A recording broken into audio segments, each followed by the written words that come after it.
बिस्मिल्लाहिर्रहमानिर्रहीम। Dear students, अस्सलाम वालेकुम वरहमतुल्लाहि वबरकातुहू। उम्मीद है आप सब लोग खैरियत से होंगे। मेरी दुआ है कि अल्लाह ताला आपको खुश रखे, पाकिस्तान को, इस्लाम को, पूरी दुनिया के ऊपर अल्लाह ताला इज्जत अता फरमाए। आज हमारा जो टॉपिक है वो चैप्टर नंबर 12 है, सेकेंड ईयर क्लास का, और टॉपिक 12.7 है। ऑलरेडी हम डिस्कस कर चुके हैं टॉपिक 12.6। उसी से रिलेटेड एक न्यू लॉज, एक न्यू थ्योरीज साइंटिस्ट जो है वो वक्तन फवक्तन पेश करते रहे। ये 1877 के अंदर एक बेहतरीन अंदाज में जो थ्योरी पेश की गई वो गॉसिस लॉ ने पेश की, about charges, about flux and about close surface. Gauss's के बारे में बहुत कम लोग जानते हैं। गॉसिस एक जर्मन साइंटिस्ट था, मैथमेटिशियन भी था और फिजिस्ट भी था, जिसका पूरा नाम जॉन कार्ल फ्रेडरिच गॉसिस था। इसने ज्यादातर जो काम किया वो फील्ड्स के ऊपर किया और बताया कि चार्ज कैसे फील्ड को एग्जिट करता है और कैसे एक्सेप्ट करता है, और क्लोज सरफेस के अंदर चार्जेस का क्या बिहेवियर होता है, आउटर सरफेस के अंदर क्या होता है, अगर किसी सरफेस के ऊपर चार्ज पड़ा है उसका इफेक्ट क्या होगा, सरफेस के अंदर चार्ज मौजूद है उसका इफेक्ट क्या होगा। इसकी एप्लीकेशन भी मौजूद है, लेकिन आज हम सिर्फ पढ़ेंगे गॉसिस लॉ के बारे में। गॉसिस लॉ क्या कहता है? The flux through any closed surface is one by epsilon naught time the total charge enclosed in it. वो कहता है कि अगर आपके पास कोई क्लोज सरफेस है, सच एज ये आपके पास एक क्लोज सरफेस है, इसके अंदर बहुत ज्यादा चार्ज है, वो कहता है ये क्लोज सरफेस के अंदर जो चार्ज है इसका जो फ्लक्स बाहर आ रहा है, आप सब लोग जानते हैं कि अगर ये चार्ज है तो ये अपने अंदर से फील्ड बाहर निकालेंगे। जब ये फील्ड बाहर निकालते हैं तो इन सब का जो फ्लक्स बाहर आएगा वो 1/एप्सिलॉन नॉट टाइम होगा। वो क्या होगा? One by epsilon naught time to the total charge, और टोटल चार्ज का 1/एप्सिलॉन नॉट टाइम होगा। अब ये 1/एप्सिलॉन नॉट टाइम क्या है? एप्सिलॉन नॉट का आपको पता है कि ये फ्री स्पेस के लिए इस्तेमाल किया जाता है। एप्सिलॉन नॉट जो है ये फ्री स्पेस के लिए यूज किया जाता है। कूलम लॉ के अंदर आपने पढ़ा था, यानी फ्री स्पेस के अंदर जो भी चार्ज अपने अंदर से फील्ड निकालेगा उसका जो फ्लक्स होगा वो 1/एप्सिलॉन नॉट टाइम होगा। Is it clear? Again the flux through any close surface. और फ्लक्स क्या होता है ये भी हम पढ़ चुके हैं कि number of electric field of lines passing through a unit area held perpendicular, कि अगर एक यूनिट एरिया आपके पास मौजूद है उसके अंदर से कितनी number of field of lines pass करती हैं उसको हम क्या कहते हैं? फ्लक्स।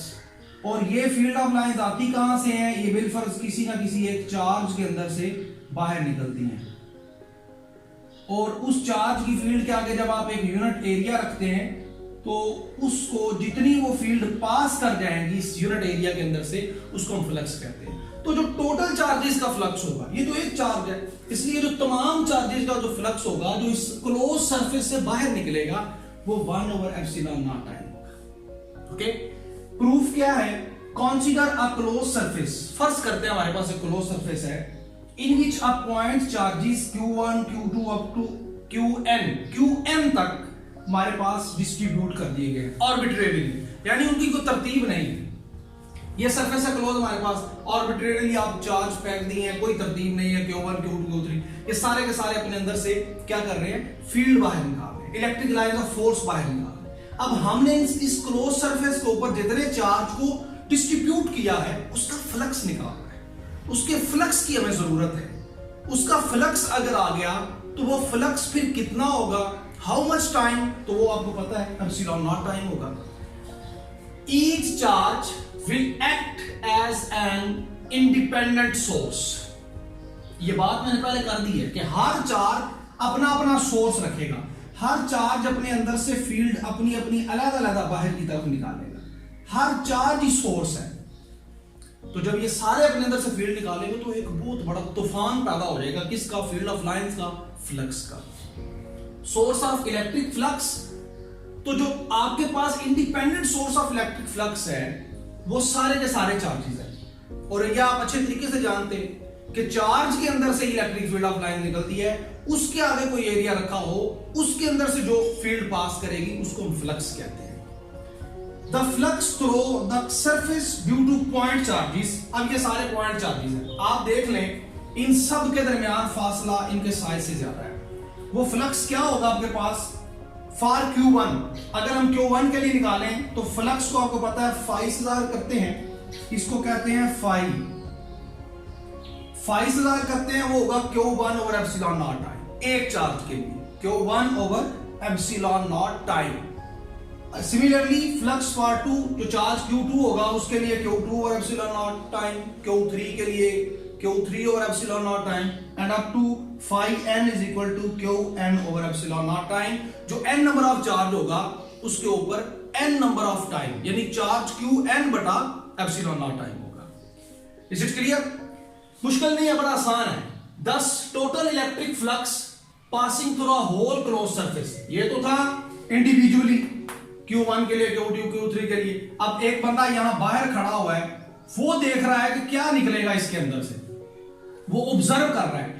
तो इस पूरी सरफेस के अंदर से जो आपके पास फ्लक्स बाहर आएगा इन चार्जेस का, वो ऑब्जर्व जो बंदा कर रहा है उसने क्या ऑब्जर्व करना है, वो जो ऑब्जर्व करेगा वो आपके पास टोटल इलेक्ट्रिक फ्लक्स होगा फाई ई। वो इन तमाम चार्जेस के फ्लक्स के सम के बराबर होगा, phi 1, phi 2 and phi n। ये तमाम वैल्यूज आपने निकाली है, यहां पुट करें। फाई 1 की जगह Q1 over epsilon naught time plus Q2 over epsilon naught time up to so on Qn over epsilon naught time. Okay, इसमें से Q1 आप 1 ओवर एप्सिलॉन नॉट टाइम आप कॉमन ले लें, आपके पास ये चार्जेस मौजूद हैं, ये इंडिविजुअल चार्जेस हैं। अगर आप इनका समेशन लिखना चाहते हैं तो आइंस्टाइन समेशन में लिखेंगे। इस समेशन को क्या कहते हैं? Einstein summation. यानी ये तमाम के तमाम को हम इस तरह लिख सकते हैं। लेकिन ये जो समेशन है जिसमें n ऊपर i is equal to 1 QI लिखा है, ये बेसिकली टोटल चार्ज के बराबर होता है। आपको मैंने पहले लेक्चर में बताया था कि जो लार्ज कैपिटल Q है वो होल सम ऑफ चार्जेस के बराबर होता है, जबकि जो इंडिविजुअल चार्ज हो उसको स्मॉल q से ज़ाहिर किया जाता है।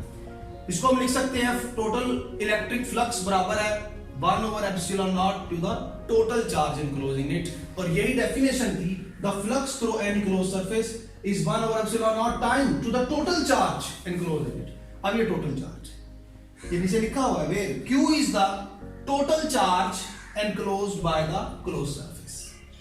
ये था स्मॉल सा टॉपिक जो कि एक बड़े ग्रेट साइंटिस्ट गॉसिस लॉ, आपको पता है जॉन कार्ल फ्रेडरिच गॉसिस, ये जर्मनी का रहने वाला था, बड़ा अच्छा ये साइंसदान था, इसने बड़ा वर्क किया। आगे हम इसकी एप्लीकेशन पढ़ेंगे। एप्लीकेशन के अंदर इसने जो लॉज बताए हैं, कवानीन बताए हैं, बड़े इजी हैं। पेपर पॉइंट ऑफ व्यू से ये टॉपिक बड़ा इंपॉर्टेंट है, आपको इसे अच्छे तरीके से तैयार करना है। इसके एमसीक्यूज मैं अभी शो कर देता हूँ जो इस टॉपिक से रिलेटेड पेपर में आते हैं, ये आए हुए हैं बोर्ड्स के अंदर। मेरी दुआ है अल्लाह ताला आपको कामयाब करे। SP66 को सब्सक्राइब करना मत भूलें। आपको बेहतर अंदाज में फिजिक्स के लेक्चर मिलते रहेंगे, 9, 10, first year, second year, ICS के जो मेरे स्टूडेंट्स हैं। इसके अलावा BSc के जो हमारे लेक्चर हैं वो भी जल्द अज जल्द इंशाल्लाह चैनल पर आएंगे। इस चैनल के आप सबसे बड़े उम्मीदवार हैं, आपसे उम्मीदें वाबस्ता हैं। अल्लाह ताला मेरी कौम को कामयाब करे।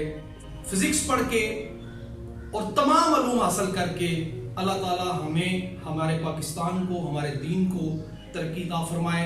याद रखें, इल्म अल्लाह की जात के लिए सीखें, पढ़ें, तब आपको वो मंजिल मकसूद तक पहुंचाएगा। अपने राज वो आपको देगा वो इल्म। लेकिन जब आप दौलत के लिए, नौकरी के लिए, शोहरत के लिए पढ़ेंगे, वो इल्म आपके लिए वबाल जान बन जाएगा। इजाजत दीजिए। अस्सलाम वालेकुम व रहमतुल्लाहि व बरकातहू।